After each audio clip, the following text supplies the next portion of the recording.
Assalamualaikum Bu, silahkan duduk. Waalaikumsalam, Dok.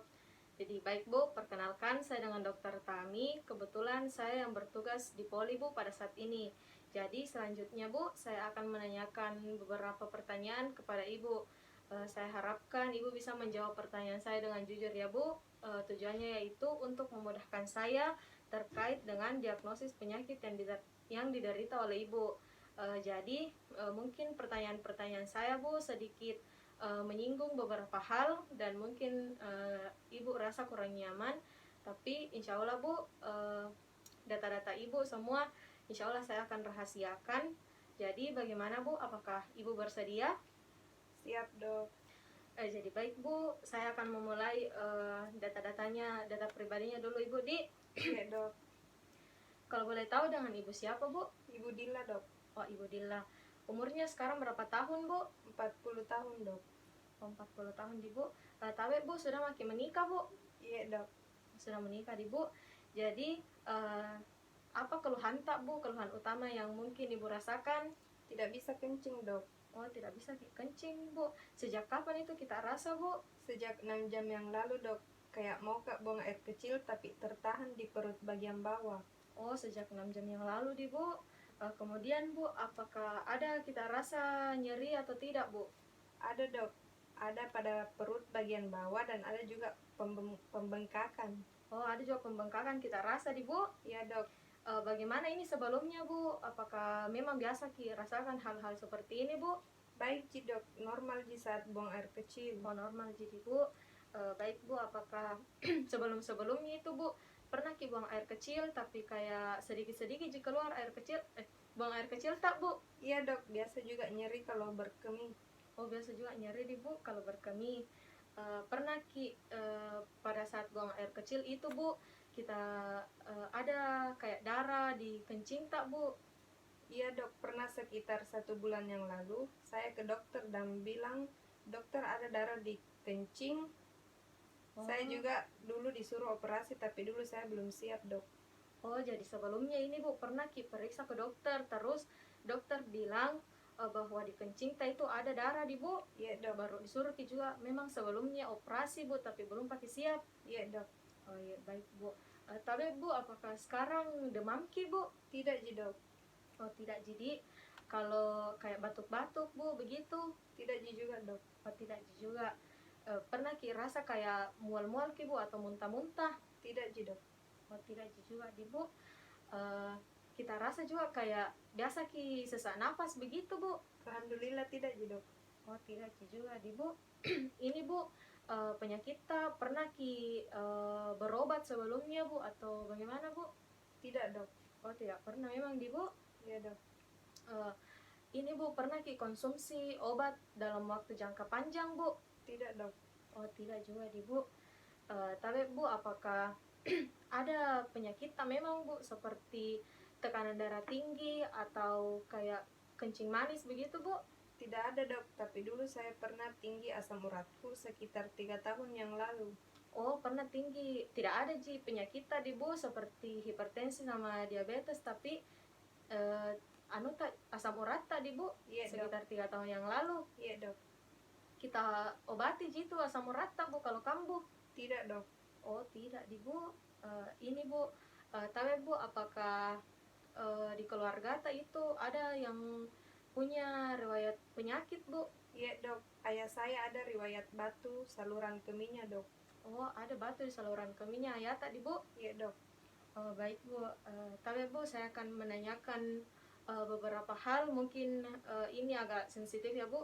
Jadi baik, kita lanjutkan Bu. Ini Bu, sebelumnya suka memang konsumsi kayak minuman-minuman beralkohol Bu? Tidak, Dok. Oh tidak, jadi Bu biasa juga merokok Bu? Tidak, Dok. Oh tidak juga tapi Bu, apakah sebelumnya sudah konsumsi narkoba Bu? Alhamdulillah tidak, Dok. Oh tidak juga Bu. Tapi Bu, ini pernah menikah lebih dari 1 kali atau gonta-ganti pasangan Bu? Alhamdulillah tidak, Dok. Oh tidak jadi Bu. Bagaimana pola makan tak Bu? Apakah baik-baik atau mungkin ada makanan yang paling sering kita konsumsi Bu? Sering konsumsi daging, Dok. Oh, sering konsumsi daging di Bu, Iya, seperti coto begitu Bu? Iya dok. Oh iya, baik Bu. Jadi saya ulang dulu anamnesisnya ya Bu. Jadi baik ini dengan Ibu Dilla, kemudian umurnya 40 tahun, kemudian sudah menikah. Jadi keluhan utama itu eh, tidak bisa buang air kecil, kayak ada nyeri, kemudian kayak pembengkakan di bagian perut bagian bawah. Iya dok. Kemudian di sini Bu tidak demam jaki, tidak batuk-batuk, tidak ada sesak nafas, kemudian tidak ada juga konsumsi obat sebelumnya. Kemudian ini riwayat penyakit hipertensi dan diabetes tidak ada juga, tapi 3 tahun yang lalu pernah kambuh asam urat tadi Bu, kemudian tidak diobati. Kemudian di sini juga Bu saya tanyakan tadi, ternyata di keluarga itu ayata ada batu di saluran kemihnya di Bu. Iya dok. Kemudian ini tidak konsumsi jaki alkohol, kemudian tidak merokok, kemudian tidak gonta-ganti pasangan jaki juga di Bu. Iya dok. Kemudian di sini juga pola makan suka makan daging. Jadi begitu di Bu. Apakah ada yang mau ditambahkan Bu? Tidak ada ji dok. Oh, tidak ada jadi Bu. Jadi baik Bu, jadi kalau saya lihat ini berdasarkan dari hasil anamnesis yang kita lakukan tadi, ini Bu sebaiknya kita lakukan oh ini Bu kondisinya kandung kemita itu penuh sama air kencing Bu, karena tidak keluar ke air kencing Jadi sebaiknya itu yang harus kita lakukan, satu-satunya cara yaitu pemasangan kateter untuk mengeluarkan itu air kencing tadi Bu. Iya, Tapi pada pemeriksaan kateter ini Bu, mungkin pemeriksaannya itu agak sensitif Bu. Jadi kembali lagi sama kita Bu, bisa menolak untuk dilanjutkan pemeriksaan ini atau mau dilanjutkan, karena pemeriksaan ini itu penting Bu.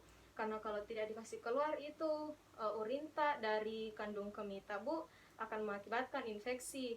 Mungkin awal-awalnya itu infeksi pada sekitar uretra saja Bu, atau pada buli-bulinya saja, tapi kalau lama tidak ditangani itu Bu akan infeksi sampai ke ginjal. Jadi kembali lagi sama kita Bu, apakah bersedia untuk dilakukan pemasangan kateter atau tidak Bu? Bersedia dok. Oh, bersedia jadi Bu. Jadi baik Bu, sampai ketemu di tempat pemeriksaan selanjutnya ya Bu. Ya dok. Jadi selanjutnya yaitu pemasangan kateter. Jadi sebelum kita memulai pemasangan kateter, sebaiknya ada persiapan-persiapan yang harus kita siapkan terlebih dahulu. Jadi yang pertama itu informed consent. Kita memberitahukan kepada pasien terkait dengan tujuan pemasangan kateter tersebut. Kemudian kita juga untuk memberitahukan informasi-informasi kepada pasien. Kemudian kita juga jangan lupa untuk meminta persetujuan baik dari keluarga maupun dari pasien sendiri, apakah siap dilakukan pemasangan kateter atau tidak. Jadi baik Bu, perkenalkan saya Dr. Tami. Jadi selanjutnya kita akan melakukan pemasangan kateter. Jadi baik Bu, mungkin saya ulang dulu informasi terkait pemasangan kateternya ya Bu. Nah, di sini pemasangan kateternya itu Bu bertujuan untuk mengeluarkan urin yang terkumpul di dalam buli-bulinya ibu atau kandung kemihnya ibu. Karena itu tadi Bu saya bilang, kalau tidak kita keluarkan akan mengakibatkan infeksi, baik itu infeksi pada daerah kandung kemih, tapi lama-kelamaan akan berakibat fatal juga terhadap ginjalnya ibu. Nah, terus di sini Bu, pada pemeriksaan atau pemasangan kateter itu mungkin kita rasa agak nyeri atau bahkan biasa juga kita rasa sakit Bu. Tapi insya Allah Bu, saya akan melakukan seprofesional mungkin. Nah, dan kebetulan Bu, saya juga sudah melakukan beberapa pemasangan kateter.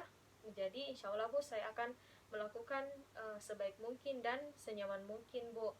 Kemudian pada pemasangan kateter ini Bu, jangan khawatir terkait dengan data-data yang mungkin Ibu khawatirkan akan sampai ke telinga orang-orang. Nah, karena pada mulai dari anamnesis, kemudian tindakan yang akan saya lakukan kepada Ibu sebentar, insya Allah saya akan menjamin kerahasiaannya Bu. Nah, kemudian saya kembalikan lagi kepada ibu, apakah ibu bersedia dilakukan pemasangan kateter bu atau tidak. Jadi bagaimana bu, apakah ibu bersedia? Bersedia dok. Oh iya, bersedia di bu, jadi baik, saya akan lanjutkan ya bu.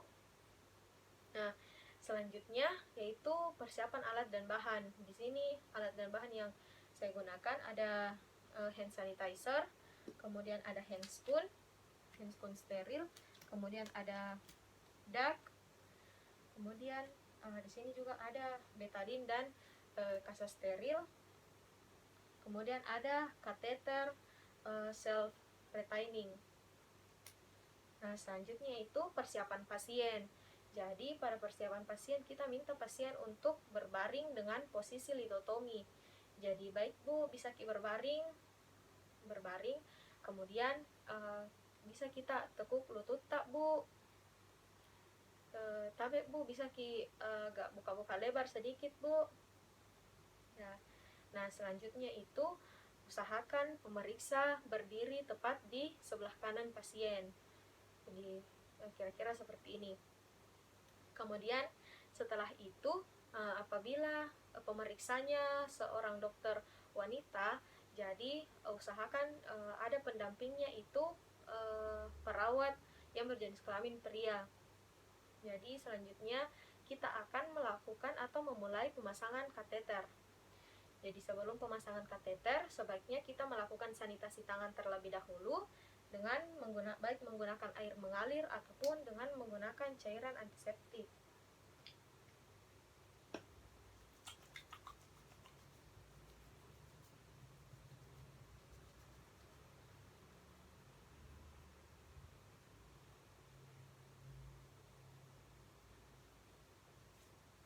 Nah, setelah kita melakukan sanitasi tangan, kita memasang handscoon.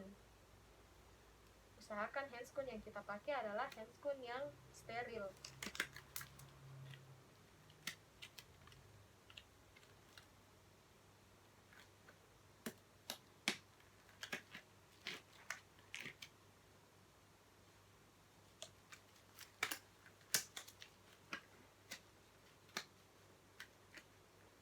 Jadi pada pemasangan handscoon ini memiliki triknya, yaitu bagian yang steril harus memegang bagian yang steril dan jangan sampai mengena bagian yang tidak steril.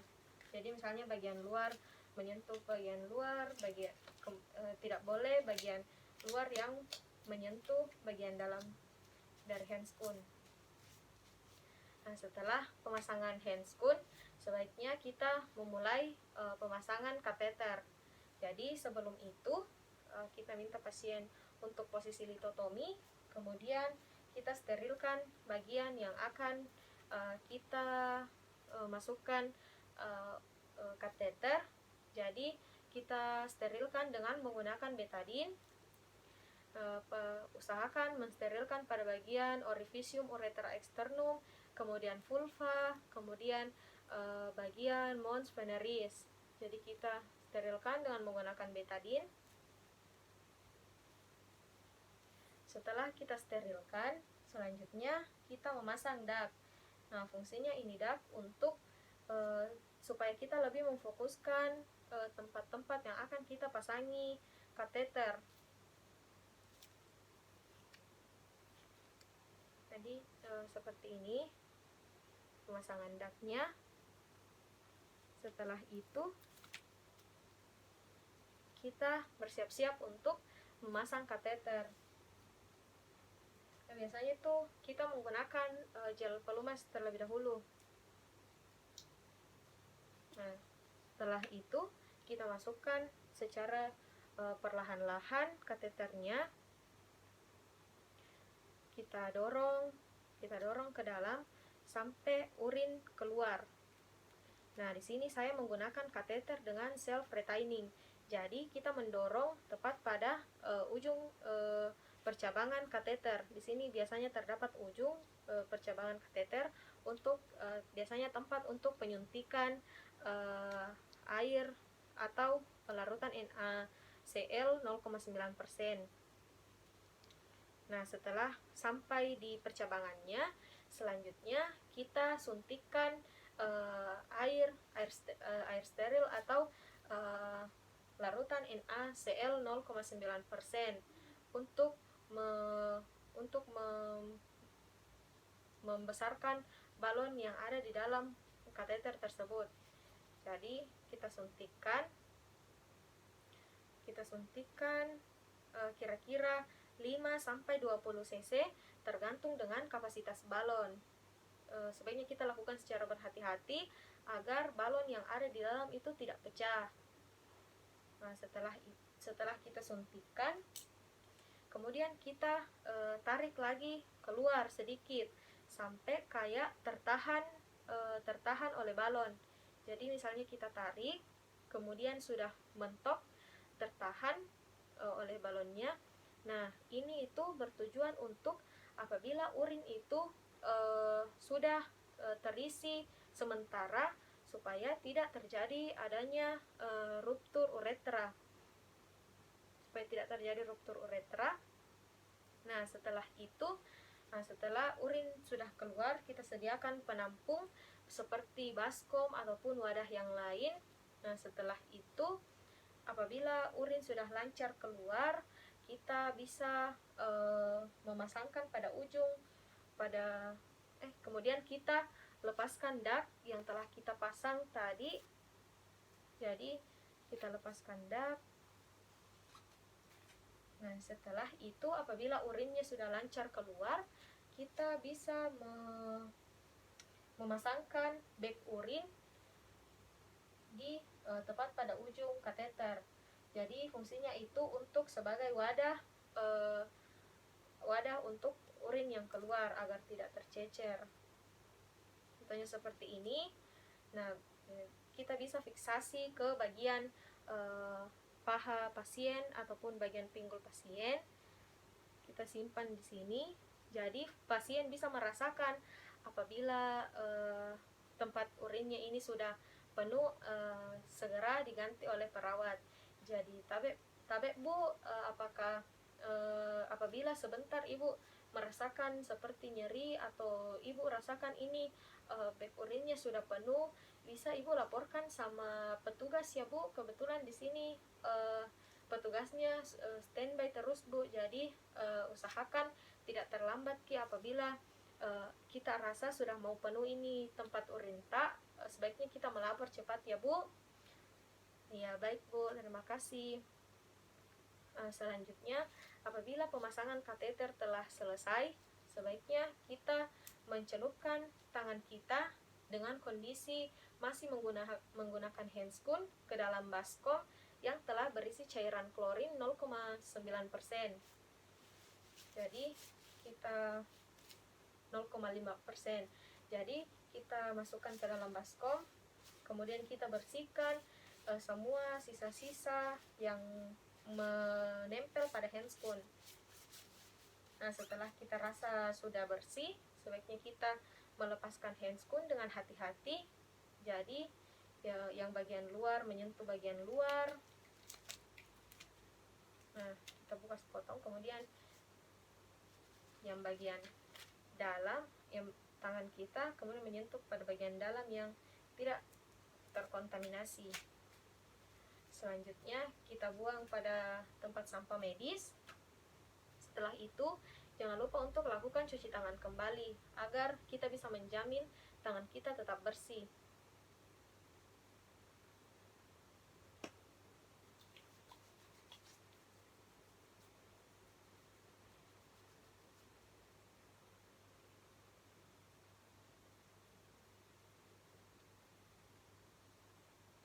Nah, selanjutnya apabila kita telah melakukan cuci tangan kembali, itu tandanya berarti pemeriksaan atau pemasangan kateter itu telah selesai.